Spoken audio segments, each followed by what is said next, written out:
Joke இந்த dress பிடிச்சிருக்கா? பிடிச்சிருக்கா? எஸ்ஸா நோவா?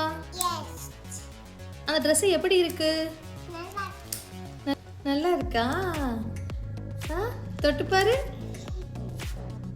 அதுல என்னெல்லாம் இருக்கு? இன்னும் எத்தனை ட்ரெஸ் வேணும் பாப்பாக்கு? 5 ட்ரெஸ் வேணுமா? ரொம்ப பிடிச்சிருக்கா அப்போ இந்த ட்ரெஸ்? நம்ம கிட்ஸுக்கு டெய்லி 3 ட்ரெஸ் அது சேஞ்ச் பண்ணிடுவோம். டெய்லி வியர் ட்ரெஸ் கம்ஃபர்ட்டா குட்டீஸ்க்கு தேடிட்டு இருக்கீங்களா? அப்போ கவலை விடுங்க. அதான் ஜோகனாஸ் வேர்ல்டு இருக்குல்ல.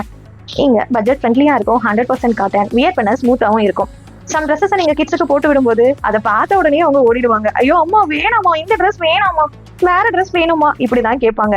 ஏன்னா உங்களுக்கு அந்த ட்ரெஸ் கொஞ்சம் ஹார்டா இருக்கும், அப்புறம் அவங்களுக்கு அதை பார்த்தாலே பிடிக்காது. ஆனா நீங்க ஜோகனாஸ் வேர்ல்ட் ட்ரெஸ்ஸை குட்டீஸ்க்கு போட்டு விடும்போது அவங்க ஹாப்பியாவே ஆயிடுவாங்க. ஏன்னா கம்ஃபர்ட்டும் இருக்கும், சாஃப்டாவுமே இருக்கும். குட்டீஸ்லாம் ப்ளே பண்ணும்பொழுது ரொம்பவே ஸ்வெட் ஆகும். அப்போ அந்த ஸ்வெட்டை அப்சர்வ் பண்றதாவுமே நம்ம கிளாத் இருக்கும். அதனாலதான் குட்டீஸ்க்கு இந்த கிளாத் ரொம்பவே பிடிக்கும். அவங்க டெய்லி வியர் பண்ணும்போது ஹாப்பியா வியர் பண்ணிப்பாங்க. நம்ம கிட்ட கேர்ள்ஸுக்கு மட்டும் இல்லாம பாய்ஸுக்குமே டெய்லி வியர் ட்ரெஸ்ஸஸ் அவைலபிள்.